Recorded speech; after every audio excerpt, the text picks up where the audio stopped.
We're gonna be making pumpkin pie today because it's pumpkin season and it's pie season and it's almost Thanksgiving, and you know you wanna make a darn good pumpkin pie, right?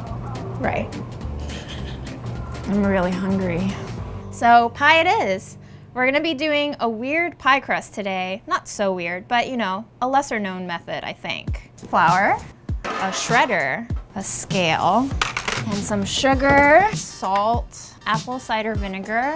Here's some ice, frozen butter. The traditional method of making pie dough, take some cold butter, take all of your dries, whiz it up in a food processor, and then it'll give you nice flaky layers. But I discovered that I don't really like those layers sometimes. They just tend to be very sharp and craggy, and they kind of cut your mouth a little bit. And if you're not into that, and you like a softer pie crust that's still flaky and still melt in your mouth, this is the way to go.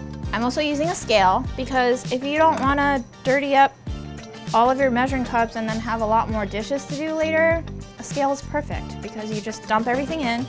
It tells you when you've hit the right amounts and it's perfect.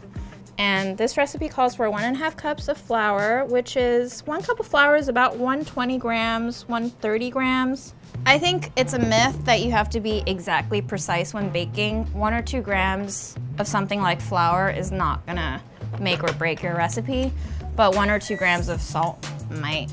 So salt, we usually just go with a measuring spoon for more accuracy. 1 tablespoon of sugar, 1/4 teaspoon kosher salt.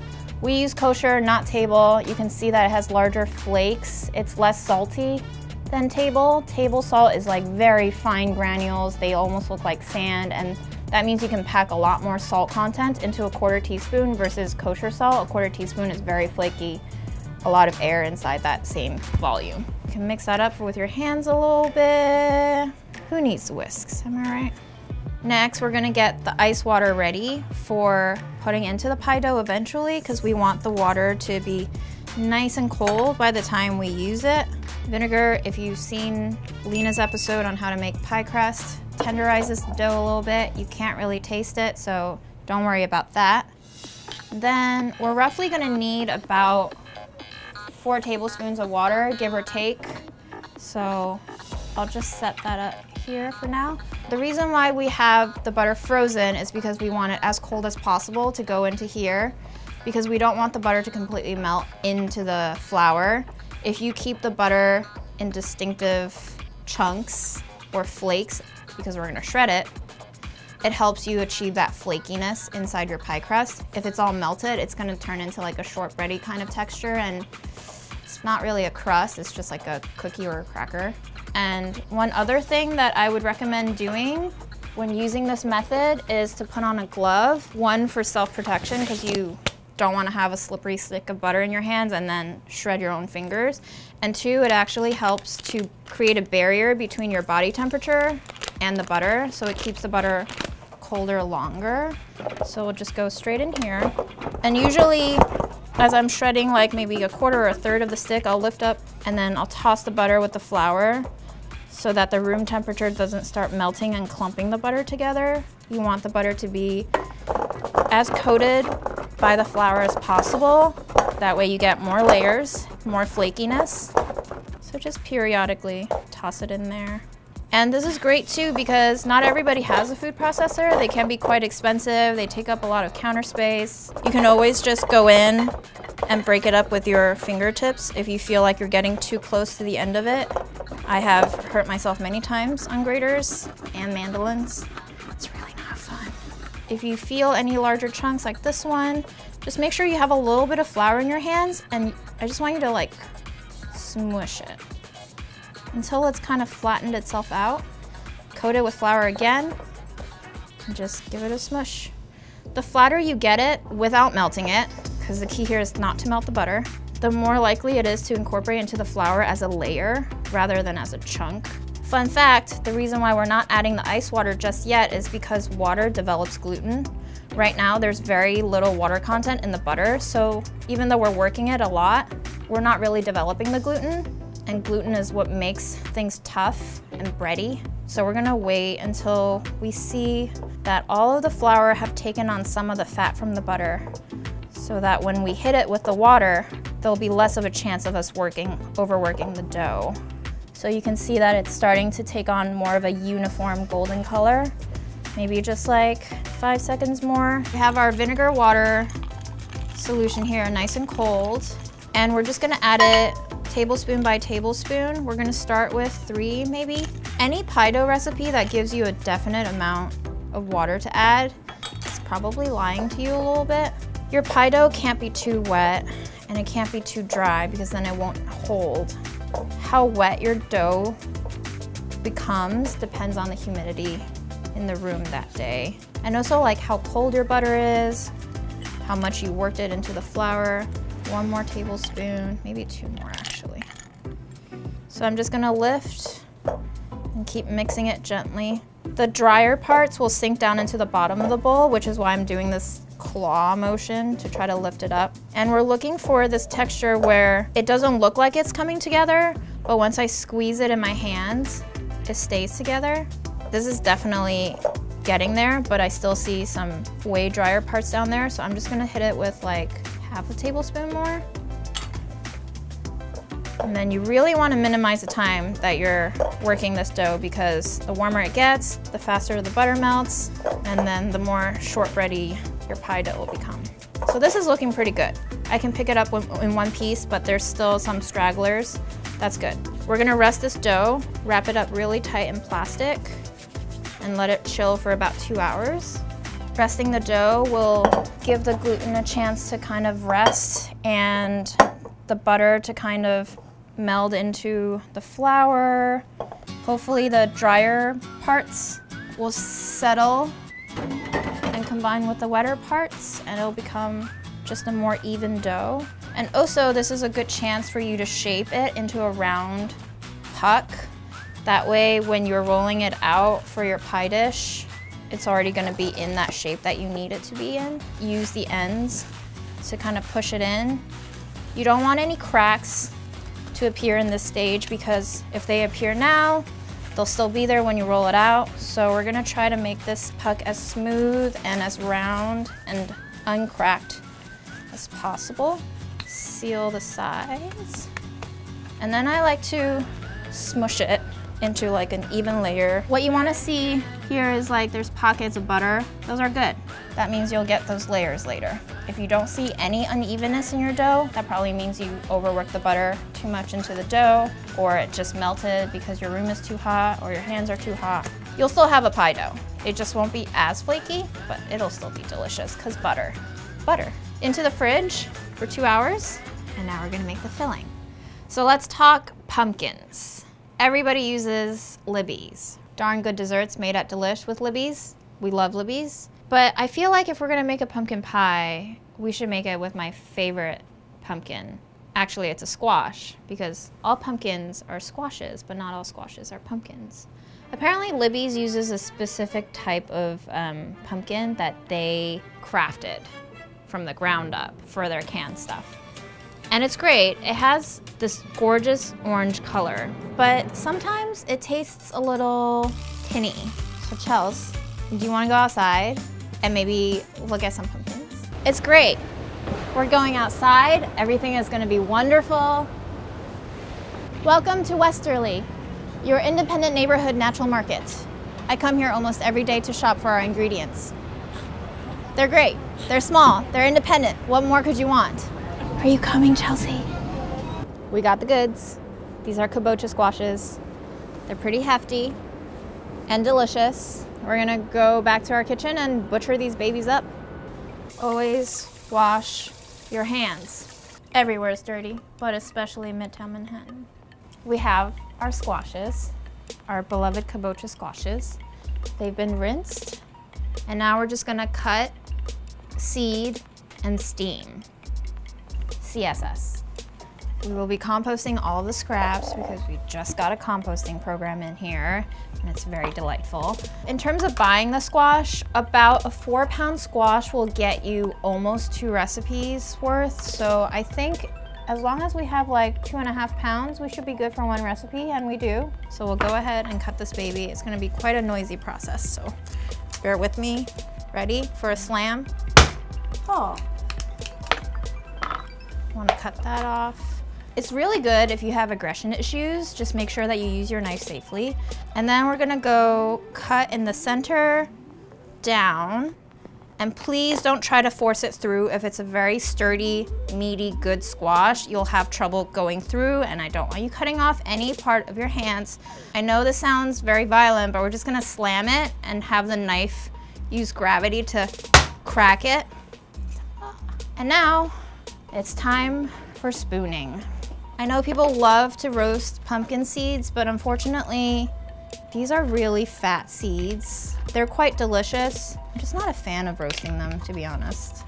I don't want to skin this. It's another way to really hurt yourself. I like to cut them down like slightly smaller than palm size. It really doesn't matter. We got a large pot. We got our janky little steamer system going on here. We don't really have like a steamer, and I don't own a steamer at home either. This is the way I steam things at home. I'm sure it'll work for you guys either way. Plop the pieces in, clamp the lid on, and then we're gonna turn the heat to a nice medium high until it comes up to a boil, and then we'll turn it down to a medium low to let it simmer. It'll take anywhere between 25 and 30 minutes to get tender. We'll just poke it with a fork periodically and see how creamy they're getting. We won't be using a food processor for this. That's the best part. A lot of recipes call for roasting your own pumpkin and then food processing it. I don't want to wash all of that. So it's been going away for about 12 minutes. I think periodically you just want to lift it and check for two things. One is how done is it? And two is how is your water level doing? I've done this more than once, unfortunately, where I just let the whole pot burn dry and then I don't realize it until I've almost set the house on fire. First point of order is we're gonna stick a fork in, and it should slip all the way through. It's not quite there yet. I don't wanna see chunking like that exactly. I don't wanna see that much resistance. Maybe another 5 at least. And then the second point of order is to use tongs, be safe, lift it up, see how you're doing on water level. If you think it needs a little more, just feed a little more into it so that your pot doesn't run dry. Plop it back on and check back. That's it. So this, I think, is ready because once you can smell it, it usually means the thing is done cooking. Just pierce it with my fork. It looks pretty good. You want to see that almost like translucent character coming out of the rind too. We're not eating the rind, but the rind should be easily peelable at this point, which it is. You can't eat the rind if you like that extra fiber. It's actually quite delicious. It's been about 25 minutes. I'm gonna turn it off. You can see that because I didn't use a proper steamer, there's a lot of liquid at the bottom. So I would just dump that out. We're also going to take the rind off once it's cooler to handle, and then we'll drain it a little bit. Put that over here to cool off a little bit. In the meantime, what we can do is roll out our pie crust. We got pie dough, we got a clean surface, and some flour. A light dusting to start with. Also dust your rolling pin just a little bit. Then we got our nice little round puck, nicely chilled. You can still see the pieces of butter inside. Dust the top a little bit, brush it off a little bit. And then if it's too hard, this is also really good if you have aggression issues.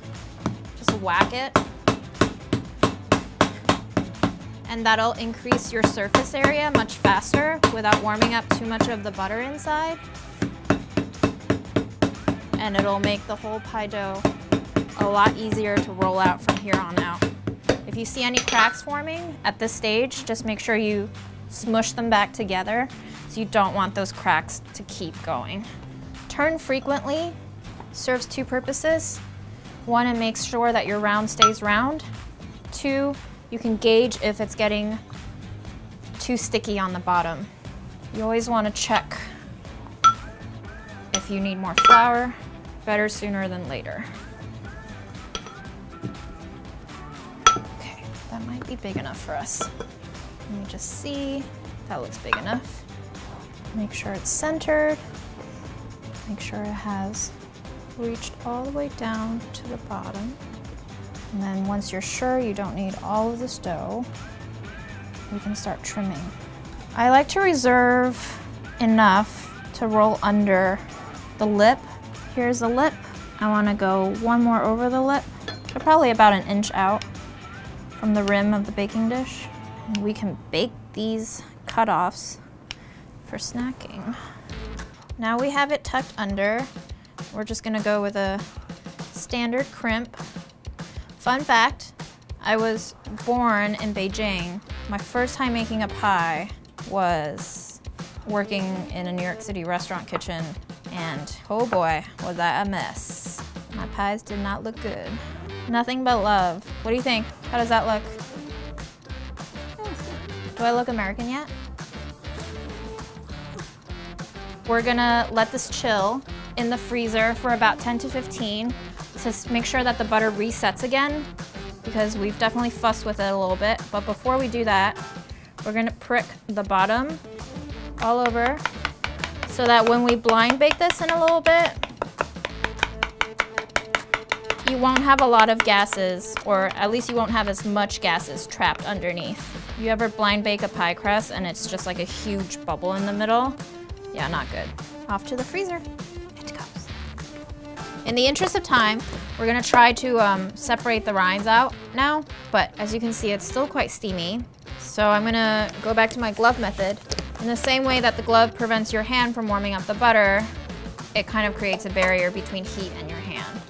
So we're just going to use a spoon and scoop it out, separating it from the flesh. And I forgot to mention, but we lined the colander or the strainer with a unbleached coffee liner. This squash actually doesn't look too watery, which is good. But in case your squash is more moisture filled than ours, this is a good way to strain it. Doesn't actually look like it's gonna strain much. So we'll just let it cool in there. We can par-bake our pie crust. We're just gonna slap a piece of parchment on top of it, like so.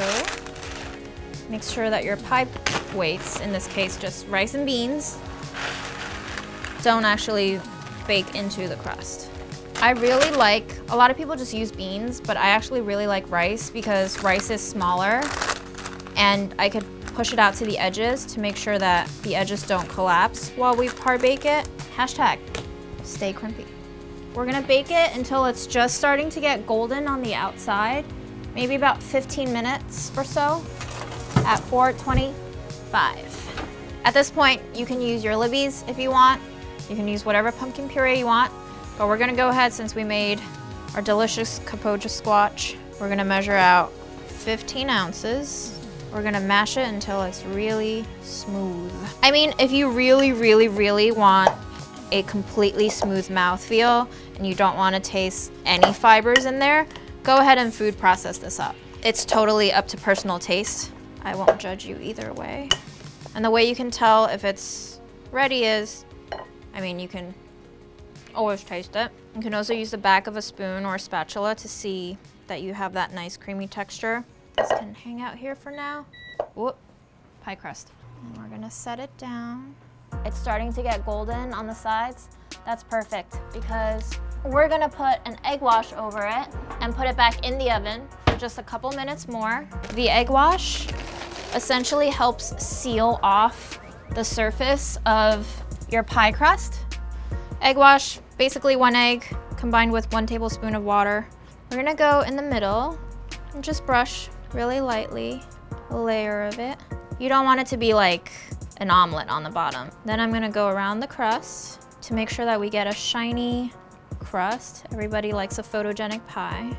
And you just wanna make sure you get all the curves because you don't want naked spots where it's like shiny in some parts and then dull in other parts. I think this fella is ready to go back into the oven. All right, timer, 3 minutes. We'll come back to you. In the meantime, let's finish our filling. And now we're just gonna crack 3 eggs in there. Brown sugar, 3/4 cup. Heavy cream. 1/4 teaspoon kosher salt. The signature pumpkin spice, 2 teaspoons. 1 teaspoon vanilla. I'm using imitation vanilla extract. Nobody will know. It's cheaper. The vanilla plants are going extinct because of climate change, so like, just go for the cheaper stuff. We also have a tablespoon of flour going in, but I'm saving that for last because, say it with me now, you don't want gluten development. Tablespoon of flour goes in. Filling. Yes, I know. Our pie crust. So you can see that the egg has set, kind of shiny, and that's good. We don't want to cook it anymore because we're going to be cooking it with the filling inside for another 15 minutes or so. So you don't want it to get too dark right now. And since our filling is right on time, we can go straight in with it. Just go slow and steady. Good luck. It's beeping. That means we should check it. Roughly halfway through the bake. It looks like it's coming along nicely. The crust looks golden, but not too brown yet, so we don't need to cover that. And if you shake it, it's not ready yet. You want the middle to quiver a little bit, but not be sloshy like that. So we're gonna keep it going and check back in 20. This is when you know it's done. It looks puffy, and when you jiggle it, there's the slightest amount of movement. That looks good. Crust looks good. We're just gonna leave it in here. We turn the oven off, and with the door open, let it cool down a little bit so that we don't shock it with the temperature. You can serve it if you like your pie warm, or you can chuck it in the fridge for 2 hours or so and get a nice clean slice.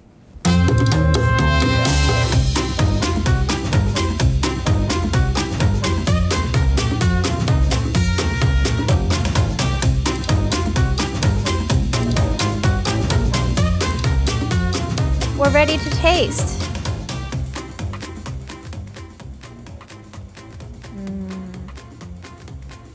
Do you taste like that natural creamy sweetness of the squash? I want to break the crust a little. I don't know if you guys do this at home, but when I eat pie, always break off this part. Do this with pizza too. Look at that air bubble there. That's a layer. This is the best part.